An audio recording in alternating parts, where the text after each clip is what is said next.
Nadie que estudie las ciencias de la religión debe pasar por alto la figura de San Francisco de Asís y lo que ha representado para el mundo cristiano. Su sencillez, su devoción a Dios y su alma caritativa lo han llevado a ser, después de Jesús, el hombre más cercano a la fraternidad que se busca en el reino de todos. A pesar de la complejidad de su tiempo, su incansable lucha por los más desposeídos y la creación de la orden franciscanas, sin dudas han tenido un peso histórico perdurando hasta nuestros días. No importa de la forma en que se analice y los errores que pueda haber cometido la Iglesia como institución, ya que es probable que su influencia haya sido más positiva que negativa a lo largo de la historia.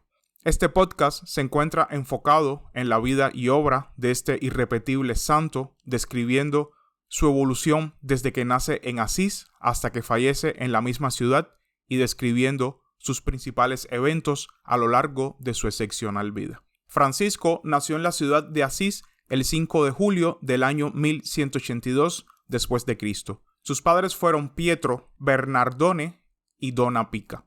Su padre era un próspero comerciante de telas que formaba parte de la clase burguesa de Asís y constantemente viajaba a Francia para participar en las ferias locales. Francisco recibió una educación muy sólida donde aprendió el latín. De muy joven se le conoció por su vida despreocupada, dándose una vida de mucho lujo y comodidades rodeado de sus compañeros burgueses. Desde el año 1198 perteneció a los ejércitos papales cuando su ciudad se separó del Sacro Imperio bajo las órdenes de Gualterio de Brienne contra los germanos. Cuentan los relatos que en un viaje que dio Francisco a Apulia alrededor del año 1205, mientras marchaba a una nueva campaña militar, escuchó una voz que le recomendó volver a Asís. Una vez que regresó a su hogar, fue presa de meditaciones solitarias, comenzando a mostrar una conducta de desapego a lo terrenal. El punto culminante de este cambio fue cuando comenzó a convivir con los leprosos a quien en su momento les había tenido cierta repulsión, continuando después con la reconstrucción de la capilla de San Damián, con la venta de su corcel de guerra y unas mercancías pertenecientes a su padre. Su padre, muy preocupado por el estado en el cual se encontraba su hijo, le mandó a encerrar en un calabozo. Su madre, aprovechando uno de los viajes del padre, aprovechó la cobertura y lo liberó. Finalmente, después de muchos conflictos familiares, la disputa con su padre lo llevó a comparecer frente a un tribunal eclesiástico donde se quedó completamente desnudo y proclamó a Dios desde ese momento como su verdadero padre. Ante esto, el obispo lo abrazó y lo envolvió con su manto. Se cree que la visión definitiva de su misión llegó probablemente el 24 de febrero de 1208, cuando escuchó las palabras del Evangelio. No lleven monedero, ni bolsón, ni sandalias, ni se detengan a visitar conocidos. En pocos meses, sus discípulos llegaron a ser 11. Bajo una vida de austeridad y pobreza, sus seguidores atendían a leprosos y se empleaban en tareas humildes, ya fueran en labores agrícolas o en casas particulares. En abril o mayo del año 1209, Francisco decide presentarse en audiencia frente al Papa Inocencio III para que le aprobara la primera regla de la orden. Con ese fin, él y sus seguidores emprendieron el viaje a Roma. Después de algunas intrigas y gracias a la intersección de Guido de Asís, pudo obtener una primera audiencia, aunque no obtuvo ningún resultado productivo. Hasta que con una segunda audiencia finalmente se consideró la fundación de su Hermandad de los Pobres. Probablemente la iglesia se interesó en su idea para dar una imagen positiva al pueblo llano. Cuando retornaban a Asís, sus acompañantes se ubicaron en un lugar llamado Ribotorto, y allí consolidaron los principios de vivir en la pobreza, conviviendo con los habitantes rurales de la zona y atendiendo principalmente a leprosos, haciéndose llamar a sí mismos hermanos menores o frailes menores.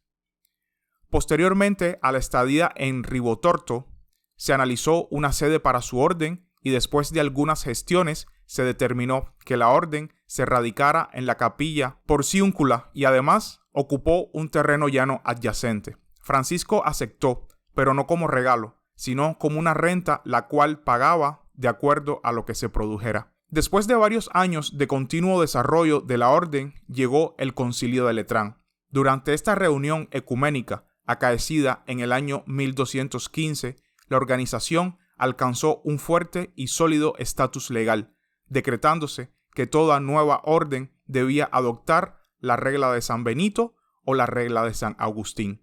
Pero para los frailes menores no hubo necesidad de esto, por haber sido aceptados 6 años antes. En este concilio, el Papa Inocencio III tomó la letra tau como símbolo de la conversión y señal de la cruz.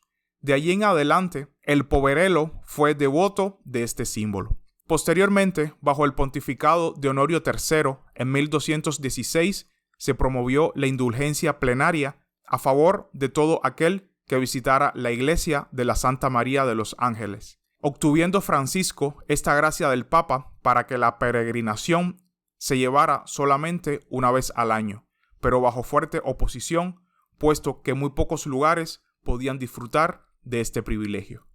En el año 1217, Francisco organizó capítulos para que los frailes menores se reunieran a intercambiar experiencias.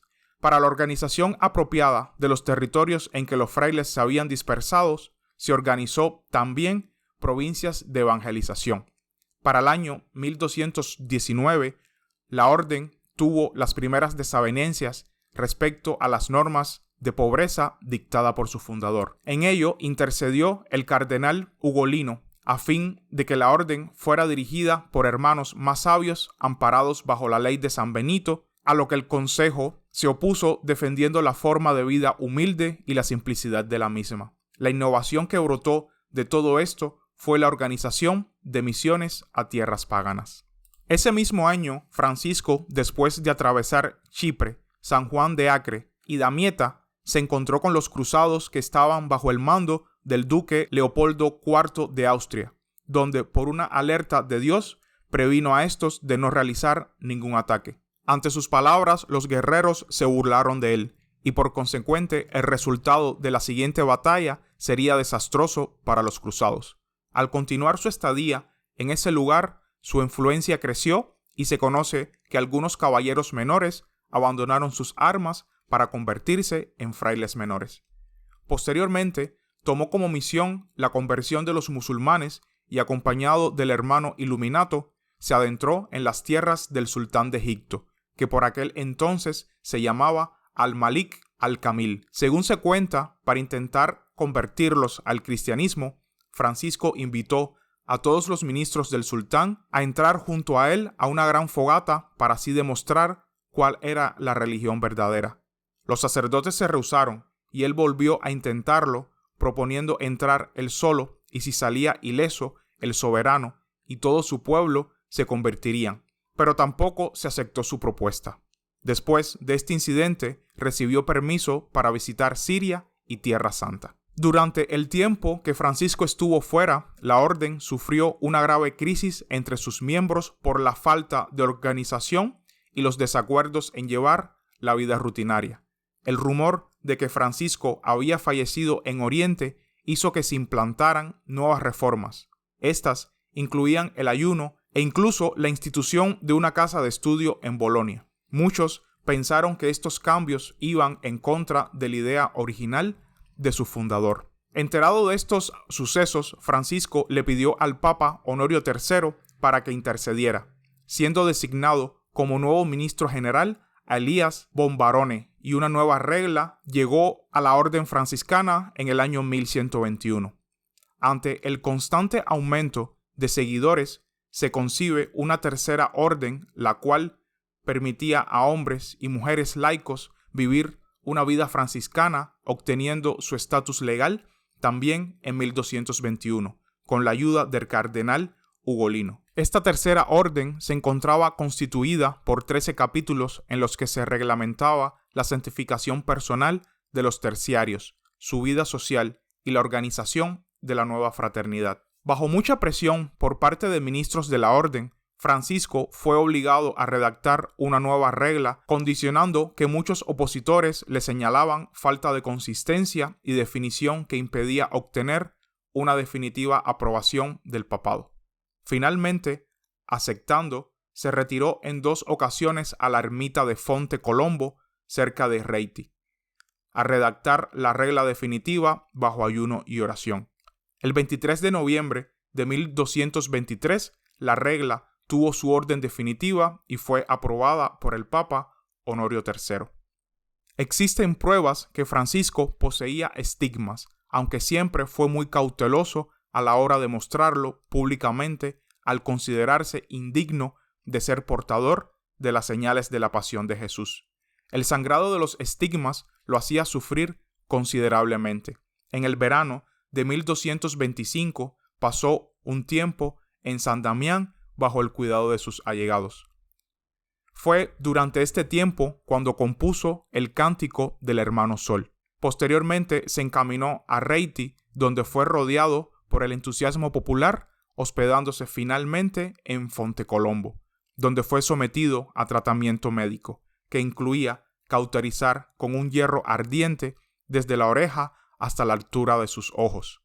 Se dice que no sintió dolor, pero ni esta cura u otras que le hicieron le dieron resultados favorables. Decidió pasar sus últimos momentos en su ciudad natal, donde fue resguardado en el palacio del obispo por hombres armados debido a que la localidad se encontraba en estado de guerra. En su lecho escribió su testamento y en sus últimos momentos entonó nuevamente el Cántico del Hermano Sol, al que se le agregó un nuevo verso dedicado a la hermana muerte. Podemos llegar a la conclusión que Francisco de Asís cumple con todos los requisitos para ser determinado como el alma más caritativa del cristianismo, solamente superado por Jesús. Si los hombres fuéramos la mitad de buenos de lo que nos muestra San Francisco de Asís, el mundo fuera un lugar muy parecido al cielo. De alguna manera se interpreta que si se desea mejorar como personas, sería maravilloso que siguiéramos su modelo de ética y su benevolencia, sin importar la religión o la trascendencia de cada uno de nosotros. La orden que fundó es una prueba totalmente maravillosa de hasta dónde llegó por su devoción a Dios. Siendo de una familia acomodada en Asís, tuvo el valor de dejar sus bienes materiales bajo protesta de su familia por abrazar una vida dedicada completamente al prójimo y la creación de un mundo mejor. Y hasta aquí el podcast de hoy. Espero que lo hayan disfrutado y suscríbanse para más contenido. Hasta la próxima.